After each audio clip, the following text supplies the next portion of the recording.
Varicose veins తో బాధపడుతున్నారా? మన ఏవిస్ హాస్పిటల్లో 4,500 రూపాయల లేజర్ స్కానింగ్ ఉచితం. నమస్తే రమగారు. నమస్తే జయ. రమగారు, మనకి దీపావళి తర్వాత కార్తీక మాసం మొదలు. కార్తీక మాసం అంతా కూడా విశేషంగా పూజలు చేసుకుంటూ ఉంటాం. ఈ మాసం యొక్క విశిష్టత. ఏటా ఏటా వచ్చే కార్తీక మాసం, ఏటా ఏటా వచ్చే వినాయక చవితి చేసాం, పెద్దల రోజులు చూసాం, అమ్మవారిని 10 దినాలు సేవించాం, దీపావళి పండగ అవగొట్టాం. ఇక ఈ నెల రోజుల పర్వదినాలు పరమేశ్వరుడికి అంకితం చేస్తూ కార్తీక దామోదరుణ్ణి తలుచుకుంటూ కుదిరినంత దానము, స్నానము, దానము, ఉపవాసము, పురాణ శ్రవణము, దీపారాధన, ఇవి విశేషమైనవి. స్నానం, దానం, దీపం, దానం, ఉపవాసం, ఇవి ముఖ్యం. పురాణ శ్రవణం అవకాశం హాయి ఇప్పుడు సులువుగా ఉంది, ఇదివరకటి అంత కష్టం కాదు. అవునండి, అది అన్నిటికంటే సులువు పురాణ శ్రవణమే. అది బాగా కుదురుతుంది. ఏదైనా చెయ్యొచ్చు, అన్నీ చెయ్యొచ్చు, అన్ని రోజులు చేయొచ్చు. ఒక్కరోజు చేసినా చాలు, మానకుండా చేయాలి. ఓకే. కార్తీక పురాణం మొత్తం అంతా కూడా ఈ 30 రోజులు పాటించండి. పోని 4 సోమవారాలు, ఓ పౌర్ణమి, 2 ఏకాదశులు, 4, 1, 5, 2, 7, ఈ 7 రోజులైనా పాటించండి. పోని కనీసం 4 సోమవారాలు, పోని ఒక్క సోమవారం, పోని ఒక్కరోజు, ఏదైనా ఒక్కరోజు కార్తీక మాసంలో నువ్వు ఒక్కరోజు 4 బిల్వదళాలు తెచ్చి పరమేశ్వరుడి మీద పెట్టి ఒక చిన్న చెంబుడు నీళ్లు, లేదా 3 ఉద్దరణలతో 3 చెంచాల నీళ్లు స్వామివారి మీద వేసి అభిషేకం చేసి ఒక నమస్కారం చేసుకుంటే చాలు. సాధారణంగా మనకి చెప్తారు, అలంకార ప్రియో విష్ణు, అభిషేక ప్రియ శివ. విష్ణువుకి ఎంత అలంకారం చేసినా చేయించుకుంటాడు. నువ్వు ఇంకా పువ్వులు పెట్టు, ఇంకా అలంకరించు, ఇంకా సొమ్ములు పెట్టు, ఇంకా పట్టుపట్టలు కట్టు, ఎన్ని కట్టినా ఆయన ఇంకా చేయించుకుంటాడు. ఆయనకు అది ఇష్టం. పరమేశ్వరుడికి అభిషేకం చాలు. అభిషేక ప్రియుడు. ఈ అభిషేకంలో నువ్వు పంచామృతాలు చేస్తావా, కొబ్బరి నీళ్ళు చేస్తావా, ఫలరసాలు, ఎన్నో రకాల ఫలరసాలు చేస్తావా, ఏమీ లేదు. ఒట్టి నీళ్ళు, గంగోదకం తెస్తే మరీ సంతోషం. లేదు, చెంబులో నీళ్లు, మంచి నీళ్లు, శుభ్రమైన జలంతో నమస్కారం చేసుకుని అభిషేకం చేసినా చాలు, సంతోషిస్తాడు. చాలంటే నువ్వు అన్నిటికీ శక్తి కలిగి ఉండి ఈ ఓటే చేస్తావు, చెంబు నీళ్ళు పోసి ఊరుకో, చాలే నీకు ఇది అనమని కాదు. నీకు ఏ అవకాశము లేకపోతే ఇంత చిన్న క్రియ అయినా భగవంతుడిని సంతోషపెట్టచ్చు. దాంతో ఏదైనా చేసుకోవచ్చు. ఈ తొలి రోజు నుంచి చివరి రోజు వరకు వాపీకూప తటాకాదుల్లో ద్రవ రూపంలో గంగానది ఉంటుంది. ఓకే. అన్ని భూ సంబంధమైన జలాల్లోనూ, అంటే చెరువులు, దొరువులు, దిగుడు బావులు, మామూలు బావులు, ఈ కింద నుంచి నీరు వచ్చేందుకు ఉన్నాయి కదా మనకి బోర్వెల్స్, వాట్లల్లో పాటు నదులలో, సెలయేళ్లలో కూడా గంగ ద్రవ రూపంలో ఉంటుంది. ఈ మాసంలో ఏం చెప్తారంటే తైలే లక్ష్మి జలే గంగా అని. తైలంలో ఏమో లక్ష్మీదేవి ఉంటుంది, నీళ్లలో ఏమో గంగా నది ఉంటుంది. లక్ష్మి విష్ణు ప్రీతికి, గంగ శివప్రీతికి.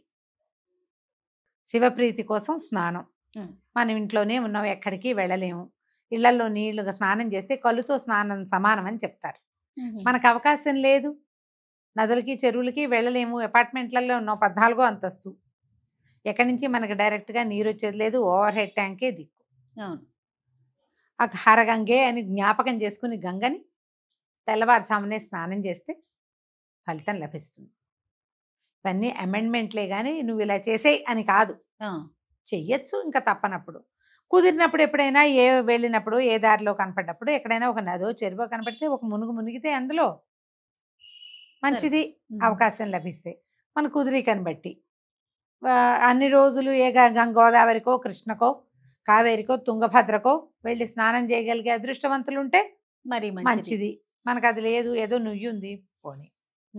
ఏ అవకాశం లేతే హరగంగే, గంగే చేమినే చైవ గోదావరి సరస్వతి నర్మదే సింధు కావేరి జలేస్మిన్ సన్నిధిం కురు. ఈ నీళ్లలోనే ఈ అమ్మతల్లుడు, నదీమతల్లుడు అందరూ ఉన్నట్టుగా భావించి హరగంగే అని జ్ఞాపకం చేసుకుని, పరమేశ్వరునికి సంబంధించింది గంగ.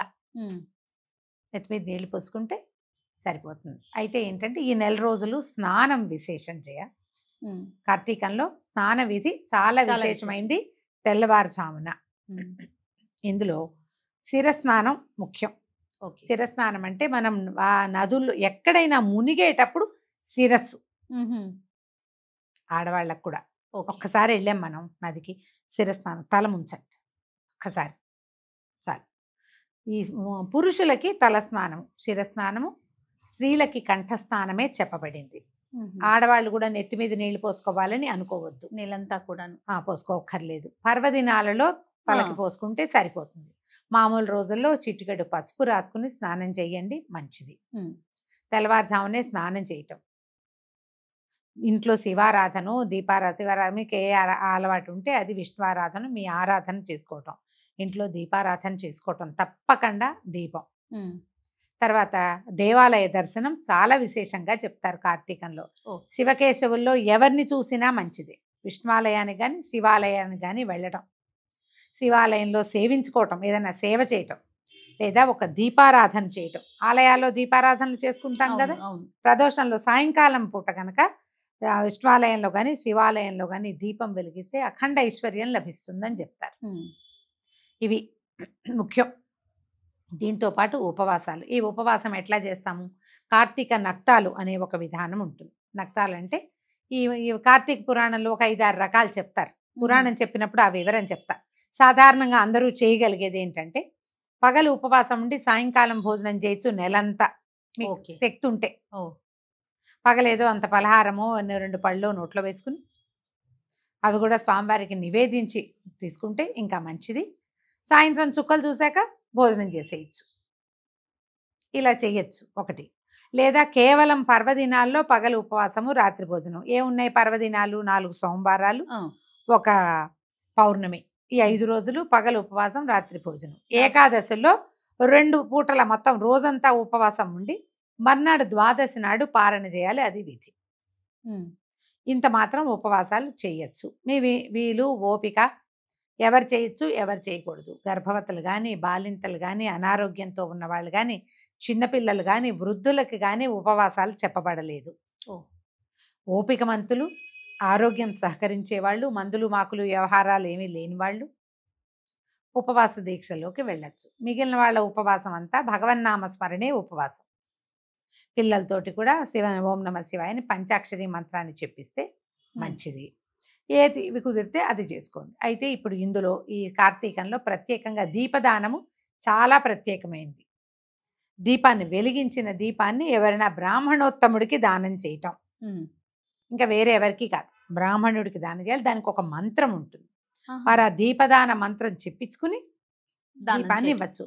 మీరు అది వెండి దీపాన్ని ఇవ్వచ్చు, మట్టి ప్రమిదని ఇవ్వచ్చు, ఇత్తడి రాగి ఏదైనా లోహంతో చేసినవి ఇవ్వచ్చు. లేదా ఒట్టిగా పిండి దీపారాధన చేస్తామా బియ్య పిండితోటి, ఆ దీపారాధనని కూడా అమంత్రకంగా దక్షిణ తాంబూలాదులతోటి దానం చేసుకోవచ్చు. దీపదానం చాలా మంచిది. అయితే ఇది చలికాలం కాబట్టి నువ్వుల దానం చేస్తుంటే మంచిది. పాలు, పెరుగు, నెయ్యి ఈ 3 దానాలు చాలా మంచివి. ఇవి ఎవరికైనా ఎవరికైనా. తర్వాత ఏమో ఈ మన వెచ్చని బట్టలు,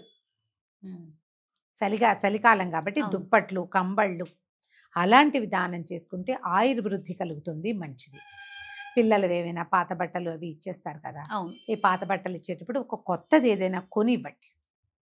వాటితో పాటు ఒక కొత్త వస్తువు కనుక కొనేసి ఈ చలికాలం అంతా వాళ్ళ ఒంటి వెచ్చదనం, వాళ్ళు వేసుకున్నవాడు అనుభవించే సౌఖ్యము మీ పుణ్యపు ఖాతాలో పడుతుంది.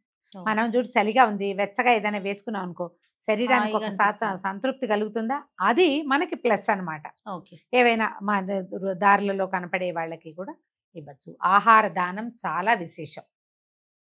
ఈ పగలు ఉపవాసం ఉంటామా, సాయంకాలం ఎవరైనా ఉపవాసం ఉన్న వాళ్ళని మన ఇంటికి భోజనకు తెలియవచ్చు. ఇలా ఏదైనా చేయొచ్చు. కొన్ని పర్వదినాలు ప్రత్యేకంగా మన బలిపాడ్యమి, తర్వాత ఏమో భగినిహస్త భోజనము, ఇలాంటివి ఉన్నాయి కదా ప్రత్యేకమైనవి. ఇవి తర్వాత వనభోజనాలు ఒకటి ప్రత్యేకంగా. కార్తీకంలో ఏం చేస్తారు, సాలగ్రామారాధన విశేషంగా చెప్పబడుతుంది.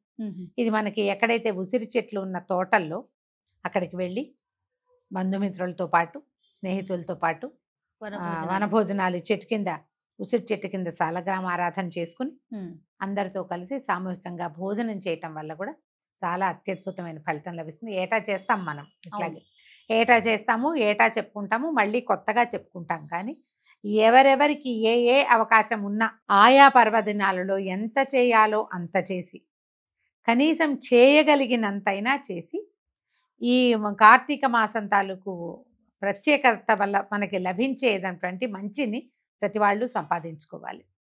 మీరు దీపాలు పెట్టుకోండి, ఇంకోటి చేయండి, ఏదైనా సరే. పౌర్ణమి నాడు 365 వెత్తులు వెలిగిస్తాము. క్షేత్ర దర్శనం చాలా విశేషం. ఎక్కడైనా నదీ స్నానము, కార్తీక పౌర్ణమికేమో సముద్ర స్నానము చాలా విశేషంగా చెప్తారు. అవును, ఈ నెలలో ఒక సముద్ర స్నానం, ఒక నదీ స్నానం కుదిరితే, అవకాశం ఉంటే కనుక ఇది కూడా చేయొచ్చు. ఎన్ని అయినా చేయొచ్చు జయ. తర్వాత వీటితో పాటు చాలా ప్రత్యేకమైన విషయం ఇంకొకటి చెప్తా. పురాణ శ్రవణం మొదటి రోజు నుంచి చివరి రోజు దాకా 30 రోజుల పాటు మీరు ప్రతిరోజు పురాణ శ్రవణం చేయాలి, చెయ్యొచ్చు. చేస్తే చాలా మంచిది. మీకు సులువుగా దొరికే అవకాశం ఏంటంటే, సుమన్ టీవీలో మేము ఇప్పటికి 5 సంవత్సరాలుగా ప్రతి సంవత్సరము కార్తీక పురాణం అందిస్తున్నాం. ఈ సంవత్సరం కూడా కొత్తగా మళ్ళీ స్కాంద పురాణ అంతర్గత కార్తీక పురాణం అందిస్తాము. 4 వేళల అన్ని ఛానల్స్లోనూ కార్తీక పురాణం లభిస్తుంది. అవును, ఎక్కడ అవకాశం ఉంటే అక్కడ. మళ్ళీ వచ్చే ఇవాళదే రేపు మళ్ళీ వినకుండా రేపటిది రేపు, ఎల్లుండి ఏ రోజు ఆ రోజు వినేలాంటి ఏర్పాటు ఉంటుంది. కొద్దిగా సమయం చూసుకుని మీకు అవకాశం ఉన్న సమయంలో కార్తీక పురాణ శ్రవణం కూడా చేయండి. పురాణ శ్రవణం చేసేటప్పుడు చాలామంది అడుగుతారు, పనులన్నీ చేసుకున్నాక వినచ్చా, అలా వినచ్చా అని. అమ్మ, శ్రద్ధగా వింటే ఫలితం బాగుంటుంది. పూజ అయిపోయాక కాసేపు పావు గంట 20 నిమిషాలు, అంతకంటే ఏముండదు కదా, ఆన్ చేసుకుని వింటే మంచిది. ప్రయాణ సమయంలో వినచ్చు. పడుకుని విందాము అలాంటివి చేయబోకండి. కాసేపు రిలాక్స్ అయ్యి మంచం మీద పడుకుని, సోఫాలో పడుకొని పురాణ శ్రవణం అట్లా చేయకూడదు. ఎందుకంటే ఇవి ముఖ్యం, మనకు పుణ్యం కలిగించేది కదా. ఒక్కరవ శ్రద్ధ వహించి గనక వింటే ఫలితం బాగుంటుంది. మేము ఈ అవకాశాన్ని బట్టి చేయండి. పురాణం విషయంలో మాది గ్యారంటీ, మిగిలినవన్నీ మీరు మీ పుణ్యం మీరు సముపార్జన చేసుకోవాల్సిందే. అంతే అంతే. రైట్ రమ్మ గారు, నమస్తే. నమస్తే జయ.